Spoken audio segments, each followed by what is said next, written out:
Bom dia, pessoal. Espero que todos estejam bem. Fico muito feliz em vê-los novamente aqui nessa nossa live, tá? E bater um papo, né? Conversar um pouco, ver como é que vai ficar aí o mercado para o ano que vem, no ano da eleição. Ver também como é que ficou os nossos investimentos desse ano também. E também pegar também alguma coisa sobre um comparativo, que foi até um de vocês que pediram na última live, sobre as entidades abertas e fechadas, tá?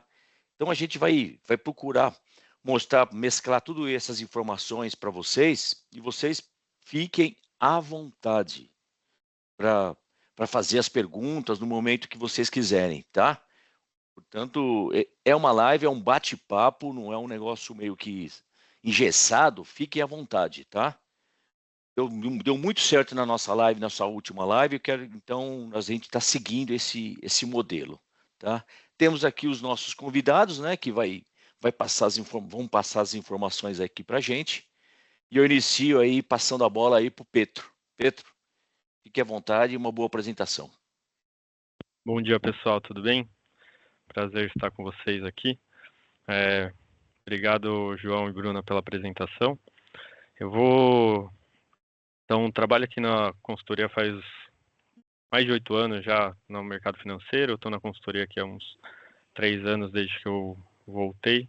Deixa eu já compartilhar, só para trazer uma breve informação do que eu vou trazer para vocês. Então, a gente está vendo os resultados fechados até outubro aqui nessa apresentação da Previplan, comparado com os benchmarks, e a gente também vai ver o comparativo com a nossa amostra, né, a amostra de fundos dos CDs, então por segmento, ali até fechado até setembro, que é onde a gente tem os dados disponíveis. Então aqui os resultados do mês de outubro, quando a gente, primeiramente aqui olhando os resultados dos perfis, né, então o perfil conservador com resultado de 11,74 até o fechamento de outubro ali, no ano, o moderado com 13,24 e o agressivo com 14,67.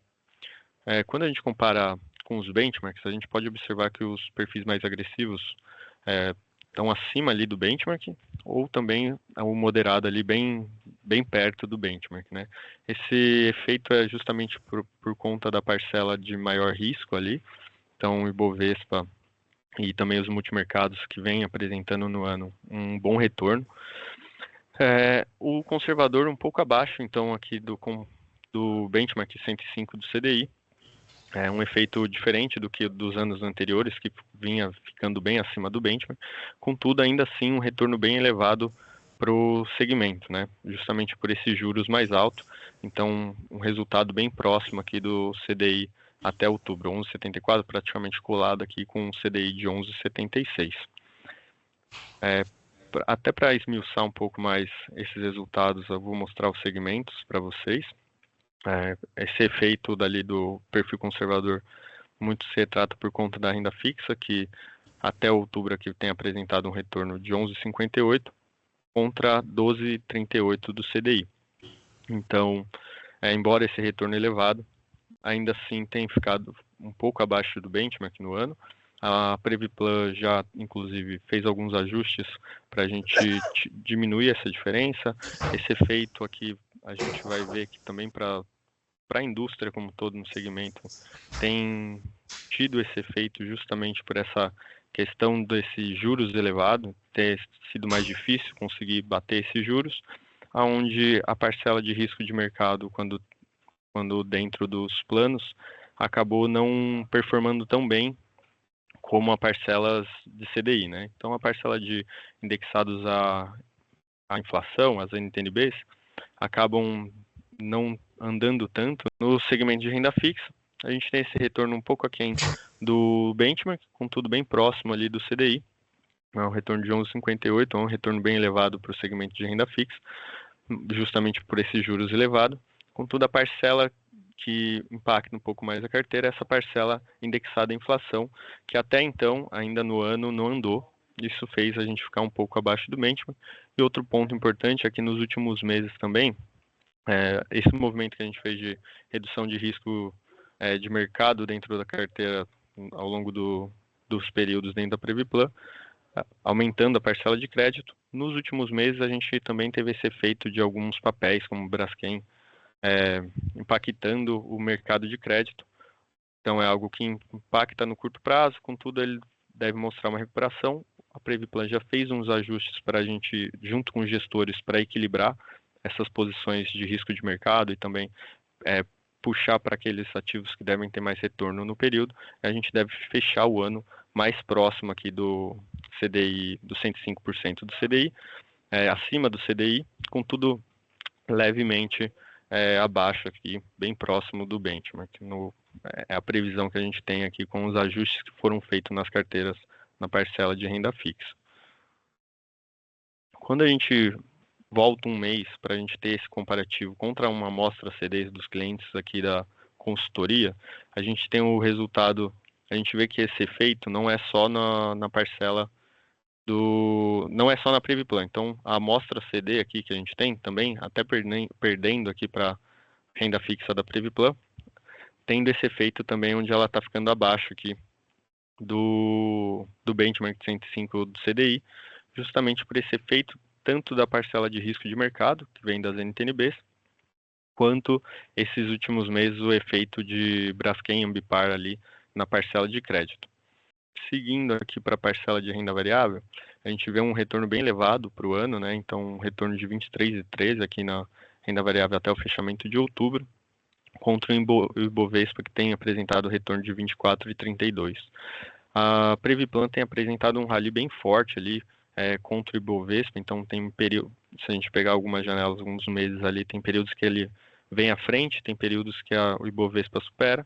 Aqui no fechamento de outubro, a gente teve um retorno bem elevado aqui para o Ibovespa no mês, contra um retorno um pouco menor aqui comparado aos meses anteriores, o que fez o Ibovespa ficar aqui à frente do segmento de renda variável. Contudo, é um segmento que tem apresentado muito retorno e agregado bastante performance para a carteira como um todo, quanto a gente vê isso dentro do resultado do perfil agressivo, né? Então, justamente por ser o Ibovespa ter essa parcela mais líquida, entrar esse capital estrangeiro, acaba tendo esses meses onde a gente tem esse efeito, esses papéis mais líquidos acabam performando um pouco melhor do que a renda variável ativa que os gestores estão ali. Contudo, é um segmento que no longo prazo a parcela de renda fixa ativa tende a performar melhor do que o índice. Quando a gente também volta um mês aqui para a gente ter essa posição da amostra CDs, a gente vê esse retorno da amostra CDs em 23,77 contra 22,17 da parcela de renda variável. Aqui a gente já vê o efeito contrário, né? Então realmente o mês de outubro puxou o Ibovespa para cima, mas aqui até setembro a parcela de renda variável da Previplan estava superando o Ibovespa. E esse efeito da amostra CDs é mais também justamente para essa alocação em alguns fundos que é muito concentrado em um papel específico. Então isso aqui distorce um pouco a comparação, onde esses fundos ativos, onde tem muita concentração, teve algumas ações que foram muito bem, e aí ele acaba ficando acima do perfil da Previplan. Contudo, a gente vê esse rally, né? Já só de voltar um mês aqui de outubro para setembro, a gente vê esse efeito da renda variável ficando acima do Ibovespa, e quando a gente vai para outubro, o Ibovespa já voltando a ficar à frente do segmento de renda variável aqui da Previplan. Na parcela de estruturados, a gente tem um retorno de 12,54 até outubro de 2025, contra a indústria ali de multimercados, o benchmark e HFA, né, que tem apresentado um retorno também de 13,15. Foi um mês muito bom foi um ano muito bom, na verdade, para os estruturados. A gente tem apresentado agora retornos acima já do CDI. Era algo que até o final do ano passado, depois de alguns efeitos que aconteceram lá também, lá de trás, alguns históricos do multimercados não conseguindo ter muita clareza sobre as performances, de como que eles iriam performar.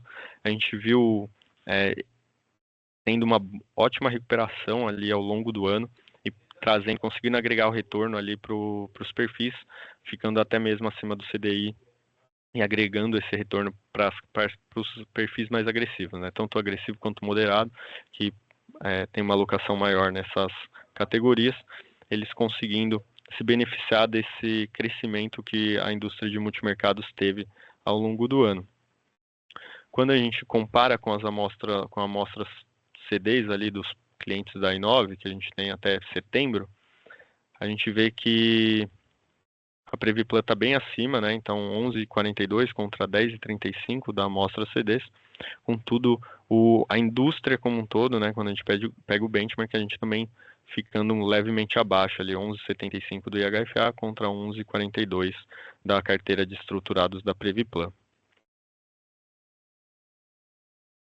E aqui a gente tem os retornos da parcela de empréstimos, né? Operações participantes, com um retorno de 5,97 contra uns benchmarks aqui de 9,70. Essa parcela é mais por conta da taxa de empréstimo. Até o fim do ano também a gente deve ter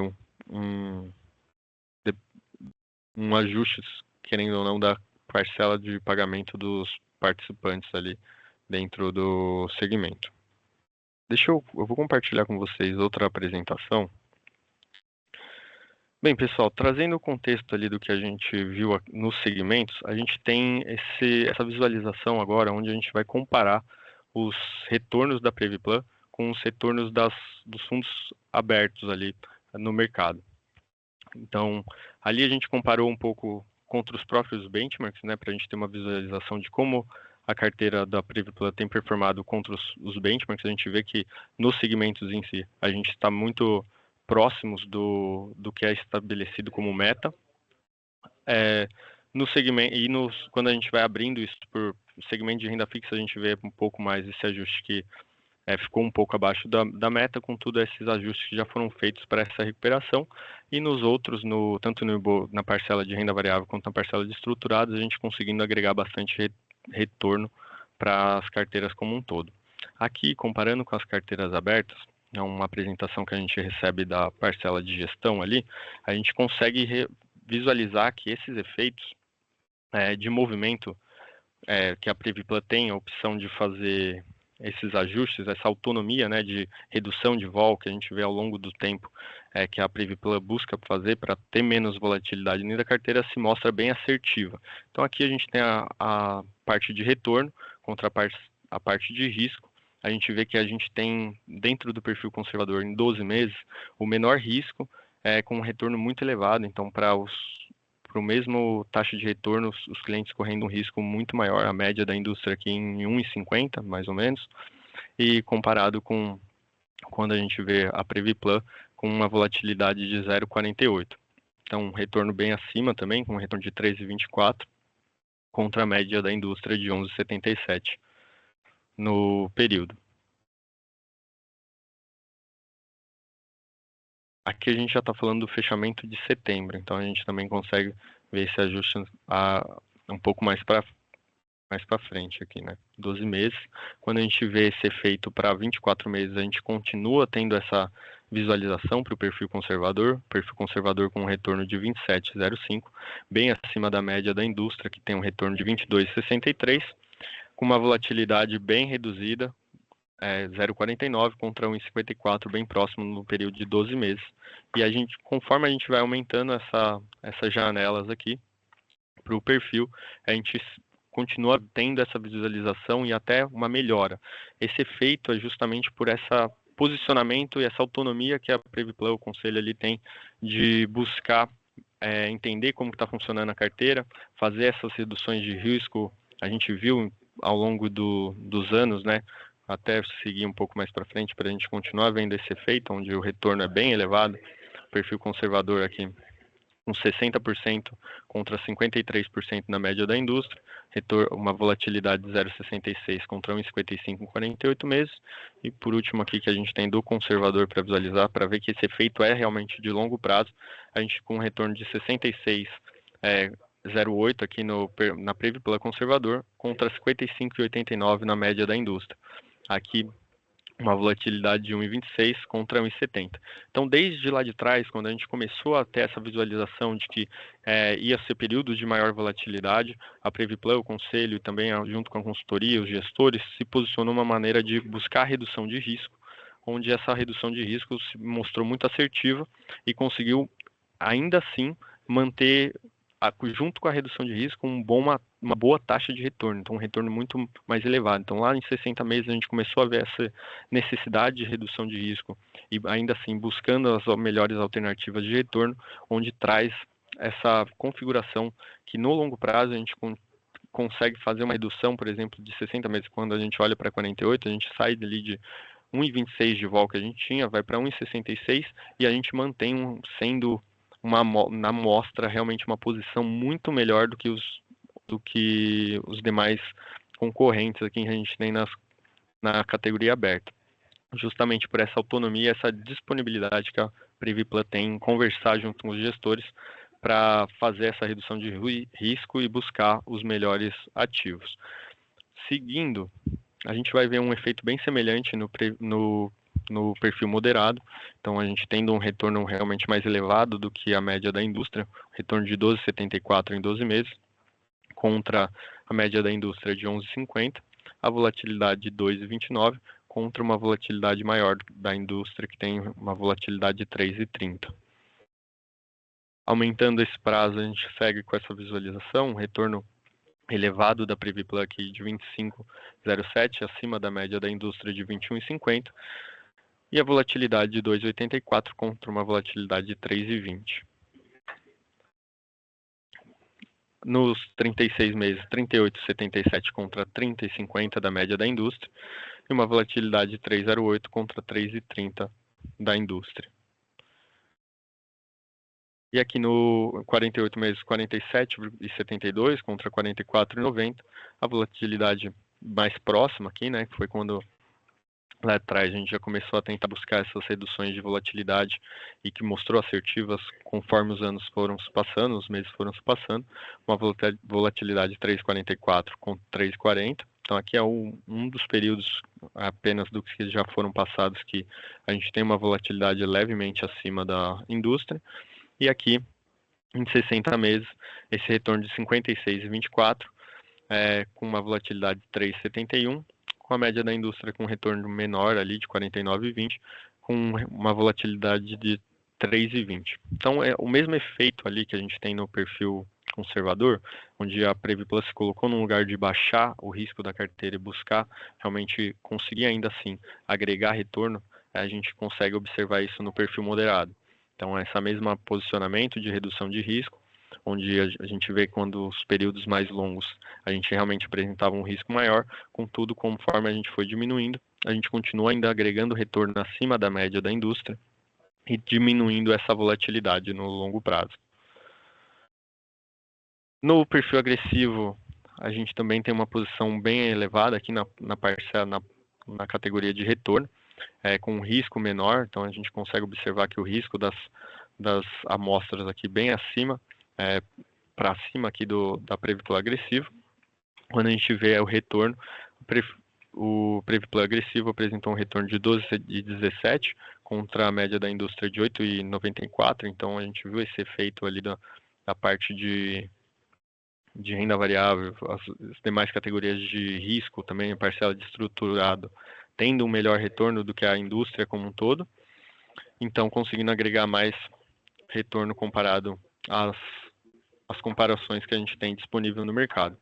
A volatilidade com retorno, uma vol de 4,39, então bem abaixo, contra 6,49 da indústria, então o mesmo efeito que a gente viu nos demais perfis, tanto o perfil conservador quanto moderado, a gente buscou trazer essa vol para baixo e ainda assim tem conseguido agregar retorno dentro da carteira dos perfis. Em 24 meses, um retorno de 23,20 contra a indústria ali de 17,85 na média, uma volatilidade também menor, de 5,10 contra 6,05. No perfil agressivo aqui, uma volatilidade de 34,63 contra um retorno bem inferior ali de 25,41 na média da indústria, com uma volatilidade também reduzida. 48 meses, um retorno mais próximo ali, 38,36 contra 37,73, e a volatilidade reduzida com um retorno mais elevado. E em 60 meses, retorno de 49,06 com 39,36, aqui com a volatilidade mais próxima de 6,27 contra 6,61. assim como o perfil conservador quanto moderado. Isso foi dado depois de conversas junto com os gestores, com os consultores e com o conselho da Priviplan, e essa autonomia de buscar a redução de risco e conseguir colocar dentro da carteira esses ativos que apresentariam um melhor retorno dentro do cenário e dos períodos específicos de acordo com o que a gente estava analisando, e conseguindo dessa maneira trazer um bom risco e retorno para dentro de todos os perfis. Acho que por enquanto não, Pedro. A gente pode seguir com a apresentação do Rony. Obrigada, viu? Obrigado, Imagina. Pedro. Que agradeço, passo a palavra para o Rony, então. Bom dia, pessoal. Bom dia, pessoal, tudo bem? Eu sou o Rony, eu sou um dos gestores aqui da Galápagos. Já tivemos em outras oportunidades, quando a Previplan organizava alguns eventos presencialmente, também já estive com vocês online. Tá, vamos passar um pouco hoje aqui a parte de cenário macroeconômico. O ano foi realmente bem agitado, principalmente nos Estados Unidos, né? No Brasil a gente teve ali um reflexo do que ocorreu por lá, tá? Mas o ano de fato nos Estados Unidos foi bem agitado, tá? Principalmente com Trump trazendo certa volatilidade para o mercado.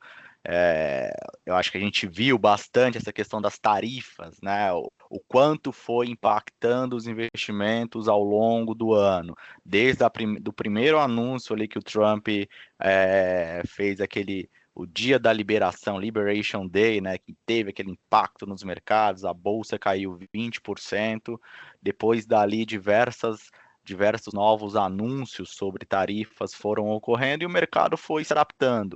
O que a gente tem aqui de lição, tá, nessa questão da guerra comercial que aconteceu ao longo deste ano? Vai ter um impacto sim nos mercados, principalmente em relação à atividade e em relação à inflação, né? Quando você coloca uma tarifa, naturalmente você piora as relações entre os países e você também acaba reduzindo o comércio global. Vide o caso do Brasil com os Estados Unidos, né? A gente teve ali uma imposição de tarifa de quase 50% para a maioria dos produtos agrícolas, tá? E aqui eu destaco principalmente café e carne, e isso de certa forma trouxe um impacto para a economia americana. Quando a gente olha os Estados Unidos, o preço do café por lá aumentou bastante, o preço da carne aumentou bastante, mas quando a gente traz isso para um contexto mais amplo de economia, que a gente vê? O impacto foi limitado, tá? Porque o impacto destas tarifas, eles foram muito mais em relação à confiança do que em relação a, de fato, o impacto concreto na economia. Tá? Até porque o que mais a gente viu foi o seguinte, né? O Trump anunciava uma tarifa de 50% para o Brasil, no dia seguinte ele tirava, né, da pauta diversos itens, né? Ah, então isso não vale, isso não vale, isso não vale, só sobrou café, carne e mais algum outro item, tá? Então, assim, o impacto midiático foi muito forte, porque você quebra uma relação de confiança entre o governo e o mercado, mas o impacto concreto, ele ficou quase que secundário, quase que marginal, tá? O que isso leva, tá? O principal ponto, quando você perde a confiança de um mercado, tá? A moeda desvaloriza. É o caso de Brasil. Se a gente vê no Brasil, por exemplo, um governo que não está contribuindo, né, com uma saúde fiscal, que não está contribuindo com a economia, a primeira coisa que acontece é o real desvalorizar. Tá? E nos Estados Unidos aconteceu a mesma coisa, né? Por conta desta guerra comercial, o dólar desvalorizou fortemente frente a todas as moedas, inclusive contra o real. Tá? A gente vê o real a 5,30 agora, nossa, como o real valorizou bastante, nossa economia está bem.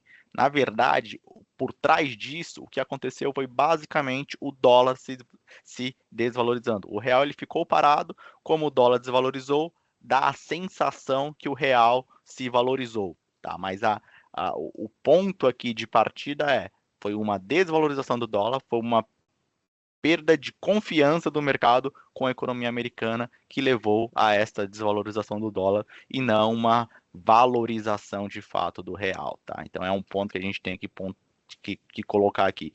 Até eu trago um gráfico aqui para vocês verem, que é justamente o gráfico de desvalorização do dólar. Este é o índice do dólar, né? Quanto menor, mais desvalorizado está a moeda. Quando a gente pega aqui o começo do ano, janeiro, olha o patamar do dólar em um índice, né? Isso aqui não é a cotação do dólar de fato, é um índice, mas olha o patamar, né? O dólar desvalorizou quase 20% em um ano.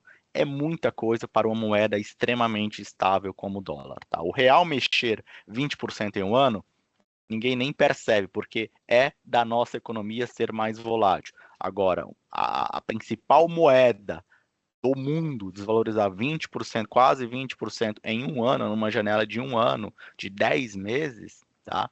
É gritante. Então, eu diria que este foi o principal fator que impactou os mercados ao longo de 2025. Tarifas, vai e vem, tira produto, fala contra a China, tá? Fala contra o Brasil. No final do dia, pouco impacto concreto de tarifas, mas você perde a confiança no mercado e o mercado penaliza através de uma desvalorização da moeda, o que, para o Brasil, para emergentes como um todo, acaba sendo positivo. Né? Você pega uma situação ruim do mundo, uma situação ruim dos Estados Unidos, tá?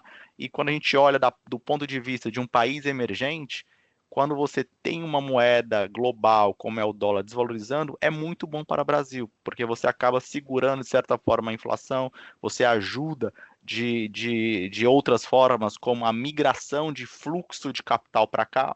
Então, aquele dinheiro que antes entrava em Estados Unidos, ele vem parte para cá, se vem 0,5% do dinheiro que entra nos Estados Unidos para o Brasil, a nossa bolsa já valoriza radicalmente, e foi justamente o que aconteceu. Eu vou passar mais na sequência, tá? Eu vou mostrar esses dados, mas justamente aconteceu essa dinâmica, né? O Brasil foi beneficiado por uma desvalorização do dólar, foi beneficiado por um fluxo que antes entrava em Estados Unidos e agora foi redirecionado para diversos países emergentes, inclusive o Brasil, por isso que a nossa bolsa no ano valoriza mais de 20%, basicamente por conta de Estados Unidos. Não tem nada a ver com a nossa economia estar mais sólida. Eu queria até que isso fosse verdade, mas do ponto de vista de Brasil, quando eu entrar em Brasil eu vou mostrar, tá? Nossa economia não está tão bem assim, mas teve um vento a favor, apesar de todas as polêmicas de Trump, acabou nos ajudando aqui, de certa forma, na margem, tá? Quando a gente olha a economia americana, né, o que a gente vê de panorama, já pegando aqui expectativas para o próximo ano, tá? A dívida americana está num patamar muito elevado, ela cresceu radicalmente. Hoje, a dívida americana está atingindo quase 40 trilhões de dólares, representando 120% do PIB, que é essa linha aqui azulzinho claro, tá? 120% do PIB a dívida americana hoje representa, tá? O mercado, ele, de certa forma, ele até passa a mão na cabeça dos Estados Unidos, olha, você, como maior economia do mundo, pode ter uma dívida mais elevada, mas veja bem, se ela continuar crescendo nesta velocidade por bastante tempo, logo ela vai bater 200% do PIB. Então, 200% do PIB para Estados Unidos já é uma situação ruim, tá? 120, o mercado ainda releva, o mercado fala, olha, esse patamar ainda eu considero ok, eu considero adequado. Mas se a trajetória continuar crescendo, aí não, tá? O que eu quero dizer com isso? Apesar de o nível atual estar, né, não estar preocupante, a trajetória, a velocidade do crescimento é preocupante. Então, em breve, nos próximos anos, a gente pode ver o mercado penalizando a economia americana, cobrando mais juros para financiar a dívida americana, se essa trajetória de crescimento exponencial continuar. Olha quanto cresceu desde 2008, né? A dívida realmente explodiu, né? Virou um negócio exponencial. Tem um limite, né? Quanto mais a dívida cresce, mais o mercado cobra juros. É a mesma relação da pessoa física. Quanto mais dívida você tem, mais o banco vai te cobrar juro para te emprestar dinheiro. Na economia é a mesma coisa. A diferença aqui de Estados Unidos especificamente é que os Estados Unidos hoje é a maior economia do mundo. Então ele tem esta bênção de poder ter uma dívida um pouco maior, tá? Mas por pouco tempo. Quando a gente olha, né, o que eu estava comentando aqui de volatilidade no mercado, como os mercados são dinâmicos, quando o Trump anunciou Isso aqui é o S&P 500, é o principal índice americano de bolsa, tá? É muito relevante aqui para a nossa economia também, tá? Quando o Trump anunciou lá em abril as tarifas, né? Olha quanto a bolsa caiu em pouco tempo, em menos de um mês a bolsa caiu 20%. Mas logo o mercado entendeu, olha, essas tarifas aí são muito mais umas tarifas midiáticas do que de fato um efeito prático na economia. Vamos recuperar. Então você teve uma volta também muito rápida deste mercado, tá? Isso aqui é um ponto até que eu gostaria de comentar sobre a própria definição de perfil. Tá? Quando você define um perfil de investimento, a gente sempre recomenda que você pense sempre no longo prazo, porque trocar de perfil de investimento em janelas curtas, olha o que pode acontecer. Você pode tomar uma decisão aqui, troca de perfil e você não pega a volta, porque os mercados são muito dinâmicos. Então, sempre quando for pensar em perfil de investimento, sempre pense em um horizonte um pouco maior, principalmente se for um perfil com mais risco, porque justamente esse perfil tem muita volatilidade. É natural, um mês ou outro, o perfil entregar um retorno aquém do esperado, tá? Mas quando a gente tem uma dinâmica, uma carteira equilibrada, no longo prazo, a gente vê, né, uma dinâmica saudável de crescimento. Tá? Então, esta volta aqui foi por dois motivos, basicamente. Tá? O primeiro motivo foi tarifas não estão causando todo este efeito que era esperado. O mercado entendeu isso, recuperou. O segundo grande ponto foi o boom da tecnologia, principalmente da tecnologia voltada à inteligência artificial. Acredito que quase todo mundo aqui utiliza o chat GPT hoje, né? O chat GPT bombou drasticamente no mundo inteiro, tá? E o que vem se gastando com inteligência artificial no mundo é gritante. É muito dinheiro todo dia. Uma empresa diferente anuncia bilhões e bilhões de dólares em investimentos em tecnologia voltada à inteligência artificial. De certa forma, isso também ajuda a uma volta aqui da recuperação, tá? Das bolsas americanas, ajuda a atividade, ajuda o mercado de trabalho, ajuda tudo, né, por conta deste boom de tecnologia. Eu já mostro aqui um gráfico, né? Olha este estudo aqui, tá? Até 5 anos atrás, o mundo gastava menos de 500 bilhões de dólares. 500 bilhões de dólares já era muita coisa, tá? Mas o mundo gastava menos de 500 bilhões de dólares em tecnologia para inteligência artificial. A expectativa daqui para frente, para os próximos 4 anos, olha isso, é a economia gastar 8 trilhões de dólares até 2030. Tá? Isso é quase 1/3 do PIB americano gastado em apenas uma única tecnologia. 8 trilhões de dólares em gastos com inteligência artificial. Por quê? Porque a inteligência artificial ela demanda muito data center, né? Então, construção daquelas armazéns gigantescos para armazenar dados explodiu nos Estados Unidos. Tá? Então, isso acaba trazendo também ali uma pressão, né, para o mercado imobiliário, tá? Traz uma pressão ali também de atividade para a economia como um todo. Então, a gente passou de um investimento de menos de 500 bilhões de dólares por ano para quase 8 trilhões até 2030. É muita coisa. Por isso que a economia americana, por mais que o Trump venha anunciando diversas coisas que o mercado acaba não gostando no final do dia, ela continua crescendo, ela continua resiliente por conta deste boom de inteligência artificial, tá? E isso vai continuar por bastante tempo, tá? Esse é um ponto que a gente traz de expectativa. Este crescimento americano, este crescimento de tecnologia, ele vai continuar por bastante tempo até aparecer ali uma definição de fato para onde a tecnologia, o AI, né, a inteligência artificial vai migrar. Mas até lá, nos próximos 4 ou 5 anos, eu posso garantir que as empresas vão gastar muito com inteligência artificial e isso vai sustentar, né, a economia americana, a economia chinesa, a economia global por bastante tempo, tá bom? Quando a gente olha, né, os efeitos marginais de tarifas, os efeitos marginais da criação de tantos data centers ao redor do mundo, Estados Unidos, Brasil, a inflação americana começa a piorar um pouquinho. Tá? Mas mesmo assim, nada gritante, nada que apresente o descontrole. Ela começa a acelerar. Tá? É bom acompanhar. Em economia, nunca se analisa o número atual, sempre se analisa a tendência. A tendência aqui é uma tendência de alta, tá? Então tem que se analisar, ver qual que é a raiz desse problema, tá? Por quê? Porque eu falo isso? Porque se esta inflação continuar nesta trajetória, o Banco Central dos Estados Unidos, o Fed, ele em algum momento vai ter que voltar a subir juros. Hoje ele está cortando juro. Se continuar, né, acelerando a inflação, ele vai ter que subir juro. Subir juro é ruim para todo mundo. Tá? É ruim para Estados Unidos, é ruim para o Brasil, porque, de certa forma, quando o nosso Banco Central olha para Estados Unidos e ver o Banco Central de lá subindo juro, ele tem que ou parar de cortar ou subir juros também para acompanhar. Tá? Então, tudo isso acaba impactando a nossa economia. Por ano que vem, o que a gente espera? Tá? A gente espera que o Fed, esse aqui é a taxa de juros americana, tá? Olha como ela varia ao longo do tempo. Ficou muito tempo próximo de zero, né? Durante a pandemia ela ficou novamente próximo de zero, subiu para próximo de 5% e agora está em um ciclo de corte.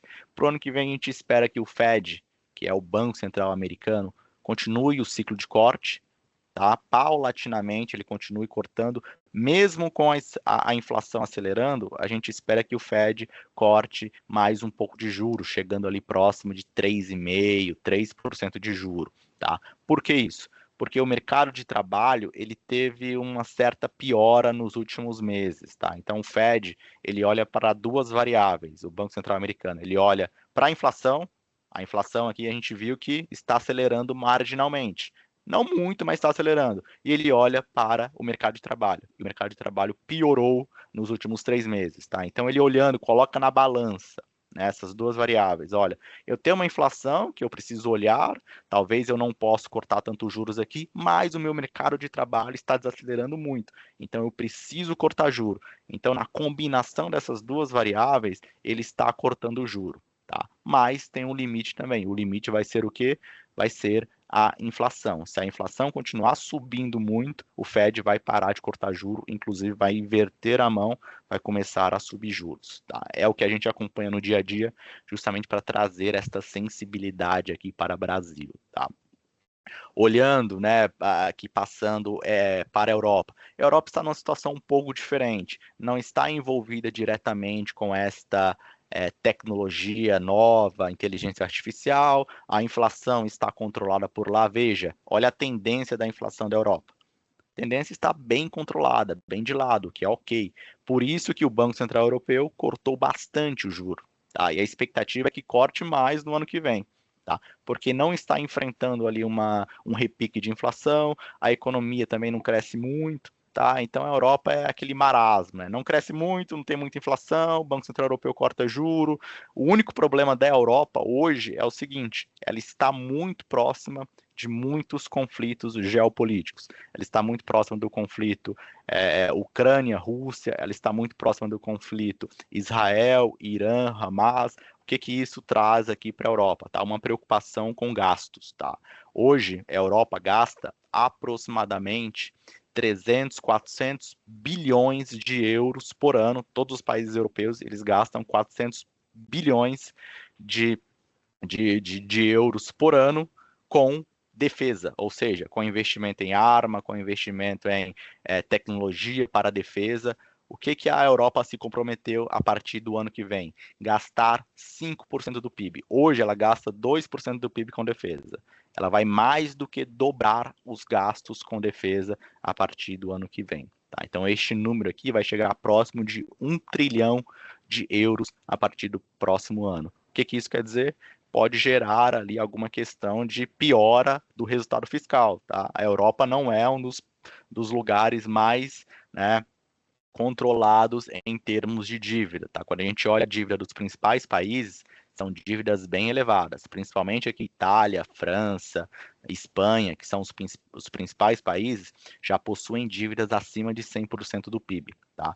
Com esta obrigação de gastar mais com defesa, tá? Pode piorar na margem estes números aqui.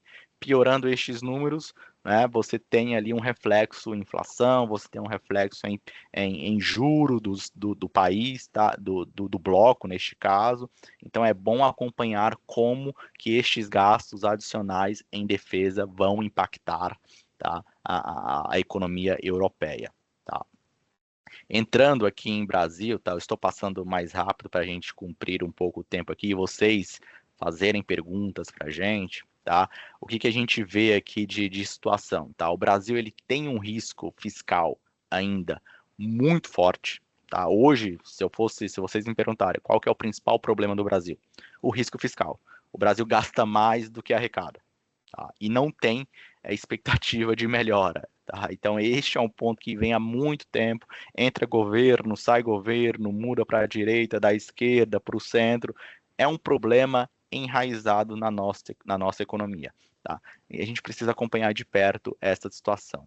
Tá? Eu já vou mostrar alguns dados que corroboram este ponto, tá? Como a nossa dívida está em trajetória crescente, tá? Mas é uma situação muito ruim para o médio prazo. Por outro lado, a gente tem algumas benesses aqui no país, tá? Principalmente em relação à inflação. Lembra que eu comentei que a nossa moeda se valorizou porque o dólar desvalorizou?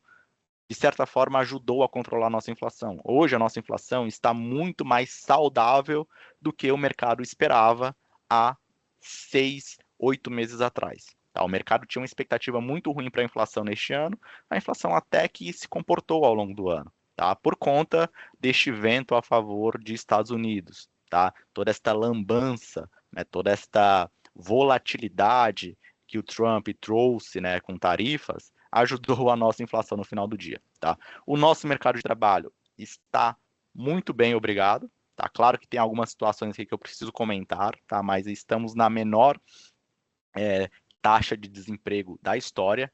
Tem algumas situações que eu preciso comentar, eu já falo com vocês.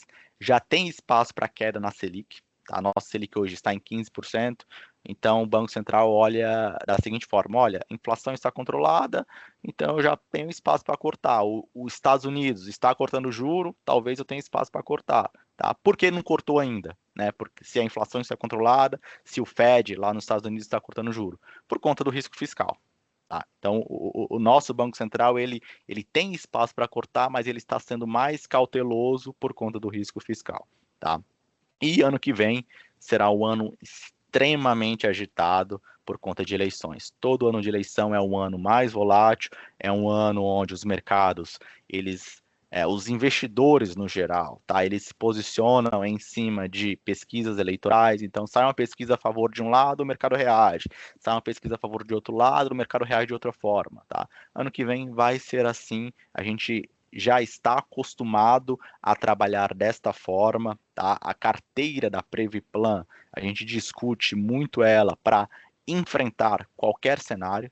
Tá? Eu não quero me antecipar à eleição, eu não quero fazer nenhum call eleitoral aqui de quem vai ganhar e como eu vou me posicionar. O que eu quero é o seguinte: eu vou montar uma carteira diversificada para caso um lado ganhe, eu ganhe dinheiro. Se o outro lado ganhe, eu também ganho dinheiro. Tá? Claro que em proporções diferentes, tá? Mas a ideia maior aqui é surfar da melhor forma possível qualquer resultado e não apostar em um lado e ser frustrado e trazer um resultado muito ruim para os perfis dos participantes, tá? Da Previplan para vocês. Não é a nossa cabeça. Nossa cabeça é montar uma carteira mais equilibrada justamente para enfrentar qualquer cenário, tá? Dito isso, né, eu tinha comentado, olha aqui como está o gap de Selic e inflação. Naturalmente, né, se a gente pegar um histórico de longo prazo, Selic e inflação, elas andam par e passo. Né, a Selic aqui é a linha mais escura, a inflação é de baixo. Tá? Então, este é o gap natural entre Selic e inflação. Essa diferença a gente chama de juro real. Tá? Então, é normal aqui ter essa diferença. Tá, ao longo do tempo, ela varia um pouquinho mais, um pouquinho menos, tá? Mas olha o que aconteceu aqui no pós-pandemia, tá? Este gap aumentou drasticamente. Inflação relativamente controlada e Selic nas alturas. Por quê? Risco fiscal, tá? O Banco Central enxerga este gap como risco fiscal. Aqui um risco fiscal, né, relativamente menor do que o atual, aqui um risco fiscal muito grande. Por isso este gap tão grande entre Selic e inflação. Tá? Quando a gente olha, o que é esse risco fiscal? Lembra que eu comentei que em economia a gente não olha o número atual, a gente olha a tendência. Tá? Sempre a tendência. Tá? Olha como está a tendência da dívida PIB Brasil, da dívida em relação ao PIB? Crescente. Diferentemente de Estados Unidos, que é a maior economia do mundo, que o mercado vê uma dívida de 120% e fala, ok, 120% para Estados Unidos é ok. Brasil é um país muito pequeno em relação a mundo, tá? Não somos uma economia tão relevante assim. Quando o mercado olha uma dívida PIB de 100% daqui a 4, 5 anos, naturalmente o mercado se assusta, fala, opa, tem alguma situação errada aqui, alguma coisa precisará ser feita para esta trajetória não ficar uma trajetória crescente. Tá? Então o mercado antecipa, o mercado não olha o número atual, o mercado antecipa, olha, se continuar assim, daqui a 5 anos, 2030, nossa dívida vai estar em 102% do PIB, muito ruim. Tá? Então o mercado cobra mais juro, por isso que essa Selic está elevada. Né? Então você tem uma pessoa que está cada vez mais endividada, se ela vai no banco, o banco vai cobrar um juro muito alto. A mesma dinâmica acontece aqui no mercado.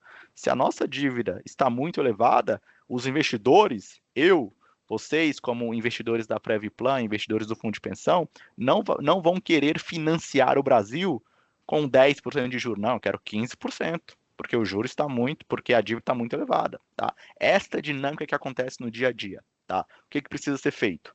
Precisa ser feito, de fato, uma reforma estruturante no Brasil. Eu sei que é muito difícil, tá? Mas o mercado ainda tem ali o seu fundo de esperança que seja feito a partir de 2027, que mude essa trajetória. Tá? Caso não ocorra, estamos fadados a termos juros elevados por bastante tempo.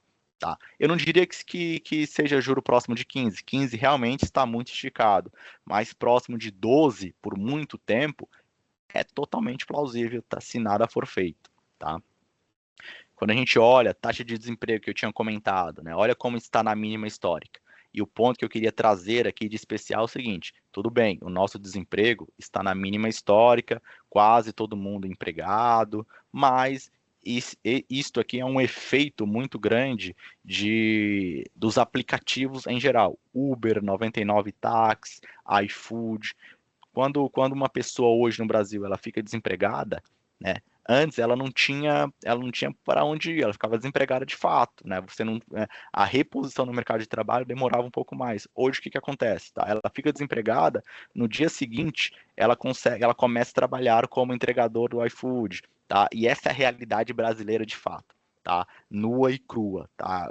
Então assim, o nosso desemprego está na mínima histórica, mas quando a gente olha a composição deste emprego, ele piorou ao longo do tempo. Ele já não é mais um emprego CLT, ele é um emprego quase que temporário, tá? De uma transição. Dá uma sensação, se a gente olhar só este número, dá uma sensação que está tudo indo muito bem, mas no final do dia, quando a gente olha a derivada disto, né, quando a gente abre os números, aumentou muito eu não vou chamar de subemprego, mas piorou a qualidade do emprego, tá? Então isso traz ali um certo desafio de longo prazo, tá? Uma pessoa que antes trabalhava CLT, hoje ela trabalha em aplicativo, seja Uber, seja iFood, tá? Justamente para conseguir sustentar a família, tá? Então essa é a situação brasileira hoje, tá? Então o número aqui ele acaba mentindo um pouco.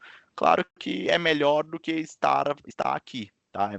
É melhor 5% de desemprego do que 15%, claramente, tá? Mas saiba que tem um porém aqui por trás, tá? Nem tudo aqui o número consegue refletir da melhor forma, tá? Aqui é o número do dólar, né? Aqui já a visão do Brasil, tá? Em relação à moeda, então nosso real chegou a bater no final do ano passado quase 6,20%, né? Foi gritante. Então, quanto maior a nossa taxa de câmbio, pior a sensação que dar da nossa economia, tá? Quanto menor a nossa taxa de câmbio, parece que as coisas estão indo bem. Mas, como eu comentei no início, não foi que o Brasil melhorou para o câmbio, para a nossa moeda sair de 6,20 para 5,30. Não foi o Brasil que melhorou, tá? O que aconteceu foi justamente o contrário, né? A economia americana piorou e isso acabou favorecendo, trazendo um vento a favor para o Brasil, e isso acabou contribuindo aqui com esta melhora relativa da nossa economia. Tá? Nem tudo está perdido, tá? A gente tem aqui de fato uma expectativa que, se for feito um estancamento dos gastos públicos, se o governo, ou este governo, ou o próximo governo, conseguir aprovar pelo menos alguma medida que traga ali uma melhor, né, eficiência para as contas públicas, o mercado já tem muito a melhorar. Tá? A gente fala que o mercado brasileiro ele está amarrado, e eu vou mostrar o número da Bolsa aqui que mostra bem isso. O mercado brasileiro ele está muito amarrado ali, ele quer crescer, mas ele acaba encontrando alguns entraves. Tá? Quando a gente pega a nossa Bolsa, tá? Ela ficou de lado por 5, 6 anos. Tá? Então, se você foi um investidor de bolsa nos últimos 6 anos, naturalmente você não está feliz com o resultado. Por quê? Porque ficou de lado mesmo. Quando a gente traça aqui uma linha, né, ela cresceu um pouquinho, mas muito aquém do que o mercado americano. Tá? Ficou muito de lado. Tá? Se a gente pegar no pós-pandemia, né, por 5 anos, a bolsa ficou de lado. Tá? Uma melhorazinha global, a bolsa sobe mais de 20%. Tá? Então melhorou um pouquinho lá no relativo, o dólar desvalorizou, o Fed começou a cortar juro, a nossa inflação se controlou um pouquinho, a bolsa já subiu 20%, 25% no ano. Tá? O que eu quero dizer com isso? Tá? Não precisa o Brasil, né, como na visão dos governos, ele não precisa tirar um A na prova ali do fiscal para as coisas começarem a fluir. Ele precisa fazer o básico, pelo menos, né? Tirar uma nota 7 ali para passar de ano mesmo, isso já seria muito bom para a nossa economia. A gente já veria a bolsa caminhando muito mais, já veríamos os títulos públicos saindo de um patamar muito elevado de juro, caindo muito mais, tá? Então tudo isso contribui para a nossa economia. O que a gente espera para o ano que vem? Tá sendo bem prático aqui. Estados Unidos, a gente espera que continue esta volatilidade, o dólar continue muito fraco, ou seja, o real vai continuar mais forte, dando esta impressão que as coisas por aqui estão boas, tá? Isso vai ajudar a controlar a nossa inflação, tá? Como está acontecendo já este ano. Ano que vem a gente espera um ano de também inflação mais controlada e vai ajudar o Banco Central a cortar juros. Tá? O Banco Central finalmente vai começar a cortar juros ano que vem. Tá? Se duvidar, tá? Se sair mais um número de inflação fraca, este mês o número de inflação foi bem mais fraco do que o esperado. Se mês que vem, né, antes da reunião do Banco Central no dia 10, 11 de dezembro, vier mais um número de inflação fraca, é bem capaz que o nosso Banco Central já comece a cortar o juro em 2025. Tá? Mas uma combinação de fatores positiva tem que acontecer. Tá? Mas o mais esperado é o seguinte: janeiro ou março do ano que vem já tem corte de juros. Tá? E isso é fato. Tá? Porque o juro está muito esticado e, naturalmente, o vento a favor de Estados Unidos está nos ajudando. Tá? Então, a gente espera que, o mais tardar, março do ano que vem, você tenha o primeiro corte de juros. Tá? E, como eu disse, o mercado está ávido por notícias positivas. Quando vier uma notícia positiva, você tem ali um destravamento, né, dos preços, né? A bolsa talvez comece a valorizar mais, tá? Claro que tudo isso vai depender do ano eleitoral também, então sempre pensar no longo prazo, sempre pensar numa janela maior do que uma janela anual, sempre pensar em janelas muito mais longas, de 4, 5 anos, para fazer investimentos, tá? Mas a gente já começa a sentir que pode ser um ponto de virada, tá? Começa a cortar juro, começa a melhorar outras variáveis na economia, tá? E principalmente, né, se vier uma reforma fiscal muito mais ampla, a gente começa a ter um destravamento de longo prazo muito melhor. Tá? O risco aqui é o risco fiscal. Tá? Não vou mentir para vocês, a gente tem um risco fiscal na mesa, temos que resolver o risco fiscal, tá? Mas se a gente olhar para outras variáveis, as outras variáveis estão melhorando, só o risco fiscal ali se mantendo. Tá? Se a gente conseguir, ao mesmo tempo, né, surfar este vento a favor global e resolver as nossas contas aqui dentro de casa, a situação é muito positiva, tá? Se isso não ocorrer tão rápido, o que a gente espera, tá? A gente espera que o juro permaneça num patamar de longo prazo, 2, 3 anos, acima de 10%, a nossa Selic, tá? em um cenário desafiador, é uma Selic acima de 10%, tá? Para pelo menos os próximos 3, 4 anos ali de horizonte de investimento. Tá? Para o ano que vem, nossa expectativa é de Selic próximo de 12, 11,5%, tá? Sendo aqui direto ao ponto em relação ao número de juro no país. Falei bastante aqui, até passei uns 5 minutinhos do tempo, acredito que seja isso. Agora eu me coloco à disposição para a gente debater um pouco. Se vocês tiverem alguma dúvida, por favor, a Bruna vai organizar aqui as perguntas, a gente responde com o maior prazer. Olá, bom dia a todos. Sou Gilberto, falo aqui de São Paulo. Levando em consideração, obrigado, Rony, obrigado, Petro, aí pelas informações muito valiosas. E é importante a gente também ter em mente como está esse cenário, como vocês mesmo comentaram, né? Não adianta a gente olhar só o ponto momento, mas sim o histórico e também a projeção futura. Levando em consideração todo esse vasto conhecimento que vocês têm de mercado, já avaliando todos esses índices, qual seria a pergunta de 1 milhão aí? Qual seria a sugestão de investimento para os próximos 5 anos, pelo menos, aí, manter o nosso investimento conservador, manter ele moderado ou agressivo? Obrigado. Boa pergunta, Gilberto. Eu acho que essa pergunta ela tem alguns desafios aqui para ser respondido, tá? Mas eu não vou enrolar aqui vocês não, tá? O que a gente tem aqui de expectativa, tá? Quando a gente fala de perfil de investimento, é sempre bom lembrar que vocês precisam olhar. A primeira variável para você definir o perfil de investimento é vocês olharem quando vão se aposentar. Tá? É a primeira variável. Então não tem muito segredo. Vou me aposentar daqui 3 anos. Não vá para um perfil agressivo, vá para um perfil mais conservador. Vou me aposentar daqui 20 anos. Você tem direito, né? Você adquiriu um direito de tempo a ir para um perfil mais agressivo. Tá? Então eu diria o seguinte, tá? Se você for escolher o perfil hoje, tenta escolher um perfil mais alinhado ao teu horizonte de tempo e menos com o cenário. Por que eu falo isso? Porque o cenário ele é extremamente dinâmico, tá? Você vê ali o primeiro gráfico que eu mostrei sobre a Bolsa Americana, ela caiu 20% em um mês, tá? Pensa se você tivesse trocado de perfil naquele momento, tá?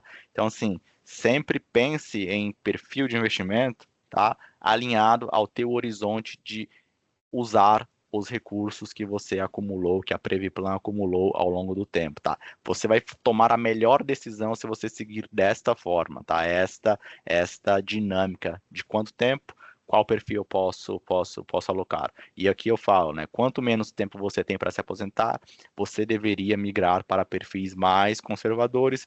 Quanto mais tempo você tem para se aposentar, você pode, né? Não que você deve, mas você pode ter um perfil mais arrojado, porque se tiver uma crise no meio do caminho, você tem tempo para recuperar, tá? Então, sendo bem prático, tá? Eu acho que o cenário ele deve ser levado mais em secundário, primário, para tomar essa decisão, você olhar o teu horizonte ali de aposentadoria, tá? Bem, eu tinha 2 perguntas, uma o Gilberto já fez, então vou ficar só com uma. Eu queria saber se a Previplan, porque você falou do boom das empresas de tecnologia, né, IA, né, se a Previplan tem foco também nessa área de Tá? aplicações aí dos fundos, e por que eu estou perguntando isso? Porque a gente também está escutando alguns boatos aí de uma bolha que está se formando disso, e médio, longo prazo. Queria entender se a Previplan também está atenta a esse detalhe aí. Perfeita pergunta. Realmente, eu deixei de comentar, mas de fato, alguns CEOs de grandes empresas estão já comentando que talvez estejamos entrando numa bolha de AI no mundo. Porque eu mostrei lá, você vê tanto gasto, né? 8 trilhões, logo cheira alguma coisa ali que possa estourar em algum momento, tá?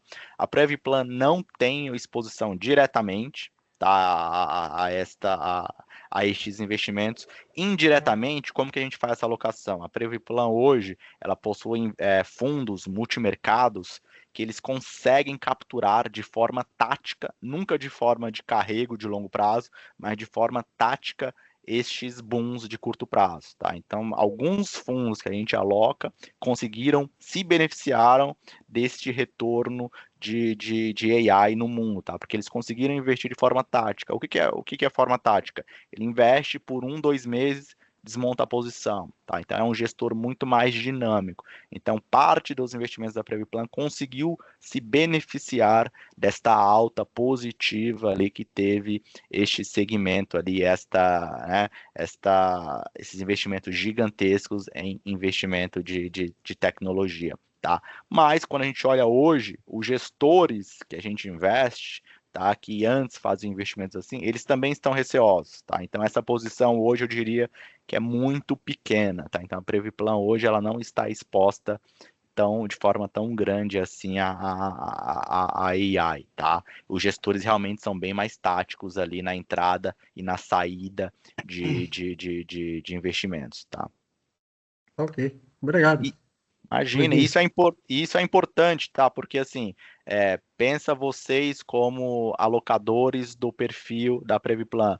Vocês não possuem a dinâmica de entrar e sair rapidamente de um investimento. Mas o gestor que acompanha o mercado todo dia, ele consegue fazer isso de uma forma mais ágil, tá? Então é isso que a gente vem trabalhando aqui com as nossas alocações. Ok, obrigado. Imagina. Até aproveitando, complementando aí o que o Rony trouxe, as posições, independente dos perfis, já foram bem trabalhadas estrategicamente, né? Então, a gente já conversou com gestores, estabeleceu ali no comitê uma questão de uma redução ali na parcela de risco de mercado, pensando nesse risco fiscal que o Rony comentou, buscando direcionar para a estratégia com melhor expectativa. Já a parcela de renda fixa, de renda variável e de estruturados também, a gente segue ali fazendo com a alocação objetiva do que a gente tem definiu ali nas políticas, e a gente já fez também esse ganho, uma parte desse ganho da parcela de renda variável, trazendo para essa parte de renda fixa que está com um retorno muito elevado mesmo na parcela de CDI. Então, a gente trouxe esse ganho, já foi feito dentro da carteira também, para a gente não deixar esse retorno elevado que a gente teve na parcela de renda variável sempre disposto ali na mesa de subir ou cair de acordo com a volatilidade do mercado. Então a gente já conseguiu agregar ganho da parcela de renda variável e já fez esses movimentos também na parcela de risco de mercado para diminuir a volatilidade dentro das carteiras. Bom, já que ninguém faz pergunta, eu vou perguntar outra aqui. Fica à Rapidinho, você vontade. tem alguma aplicação em COI? Previplan? Em COI, Já que deu esse boom do COI lá da da XP e XP, outras pares, só para me inteirar aí. zero Na minha aplicações. última, eu pergunto. Não, pode perguntar. Zero aplicação em COI, tá? A gente nunca fez aplicação neste tipo de ativo, até porque o COI, ele é um ativo, difícil, tá? É um ativo mais complicado mesmo. Então a gente, como Previplan, a legislação até permite fazer esse tipo de investimento, mas como Previplan a gente nunca entrou nessa seara, tá? Então não temos aplicação em COIs. Ok, parabéns. Fugimos dessa bomba, né? Mas, Pô, valeu. imagina. Ô, Rony, mandaram uma João. pergunta aqui para mim. Como o mercado de renda fixa se reposiciona diante de uma expectativa de queda dos juros a uma migração consistente para ativos de risco? Tá. Boa pergunta. O mercado, quando o mercado ele começa a perceber que o ciclo de corte vai iniciar, o que ele faz? Né? O mercado naturalmente começa a aumentar posições em risco, porque quando você tem um primeiro corte de juro, o que acontece é uma migração parcial de ativos que antes estavam em CDI, aplicações mais conservadoras para mais agressivas. Tá? Então isso ocorre de fato. Quando a gente vê o primeiro corte de juro do Banco Central, a gente vê de fato ali um movimento de migração. aqueles ativos mais conservadores sendo vendidos, os ativos mais arrojados sendo comprados, tá? Mas aqui tem um porém, tá? O juro no Brasil está tão elevado que está em 15% o juro hoje. Próximo movimento vai ser de cair para 14,5%. 14,5 ainda é um número muito elevado, tá? Então, sim, a gente tem um movimento de migração mais tímido, tá? A gente tem ali uma saída de ativos mais conservadores, mas muito tímida, até porque o novo juro, mesmo em queda, ele ainda vai estar muito alto, tá? Então, a gente vai conseguir ver este movimento de uma forma melhor quando o juro estiver próximo de 13%, 12%, aí sim você tem aquele movimento gigantesco de saída de ativos mais conservadores para mais agressivos, tá?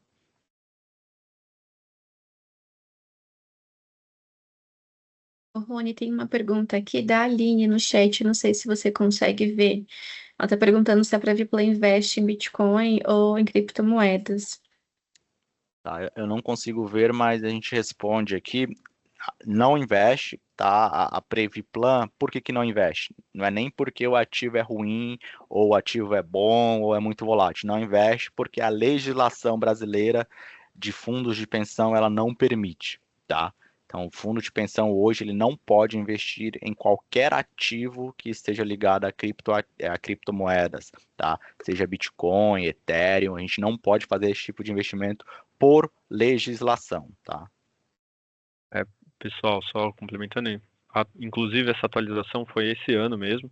Ali em março a gente teve uma atualização dentro da resolução normativa, né?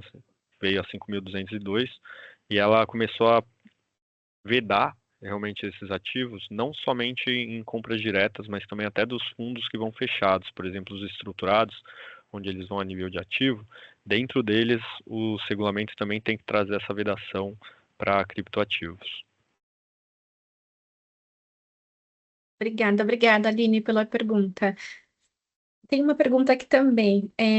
Quais setores da economia brasileira tendem a se beneficiar mais, né, no atual cenário de juros e inflação, e quais devem sofrer mais nos próximos trimestres?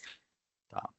Eu diria que juro alto não beneficia quase nenhum setor, beneficia o rentista, beneficia o poupador de dinheiro, mas setor específico não. Agora, juro baixo já começa a incentivar muito o setor, tá? Construção civil, você já começa a ter ali um incentivo muito grande, porque construção civil é um investimento de longuíssimo prazo, 10, 20, 30 anos o financiamento, tá? Você comprar uma casa. Então, qualquer pontinho percentual abaixo no juro, esse setor já fica muito mais vantajoso como forma de investimento, tá? Então, construção civil eu diria que é um dos principais, o setor de varejo, tá? Também é muito bem impactado com o juro baixo, tá? E pelo contrário também, o varejo é muito impactado negativamente quando o juro está alto, quando o juro está baixo, o varejo é beneficiado. Por quê? Tá? Um juro alto, qual que é a conta que acontece? A pessoa, ela tem um dinheiro, ela olha para a Selic e fala, olha, o juro está muito alto, eu não vou gastar agora com bens, né, com roupa, com bens não necessários, eu prefiro investir meu dinheiro. Quando o juro cai, ela já faz a mesma análise, né? Olha, o juro está baixo, talvez não valha a pena eu investir, então eu vou comprar. Então a gente vê que o setor de varejo começa a bombar muito mais quando o juro está baixo. Então, shoppings começam a ficar muito mais lucrativos, tá? Então, construção civil e setor de varejo são os principais setores que são mais bem impactados ali com uma queda de juro. Acho que não tem mais perguntas por hoje, mas se vocês quiserem também, pode mandar para o e-mail da Previplan, que daí a gente direciona depois para os consultores e eles respondem. Então, vou aproveitar para agradecer a participação de todos, né, dos nossos consultores também, reforçar que a live ela vai ser gravada, está sendo gravada e vai ficar disponível no nosso site, e passar a palavra para o João. Obrigada. Pessoal, agradeço novamente a presença aí de todos, tá? E, no meu entender, foi um bom bate-papo e uma riqueza muito grande de informações aí dos nossos consultores, tanto o Pedro quanto o Rony. E reforçando, se alguém tiver alguma pergunta, mande para a Previplan, que a Previplan repassa para eles vão responder e a gente devolve para vocês. Tá bom? Agradeço mesmo, pessoal. Um grande abraço e se caso a gente não se falar mais, um Feliz Natal e um Ano Novo repleto de muita saúde, muita paz e muita alegria. Tá bom? Muito obrigada, viu, Até mais, pessoal? pessoal. Bom dia. Obrigado, pessoal. Bom dia. Bom dia, pessoal. Entendi. Um abraço. Bom Até dia, mais. bom dia a todos. Bom dia. Obrigado. Valeu. Um abraço a todos. Tchau, tchau. Tchau, tchau. Tchau, tchau. Obrigada.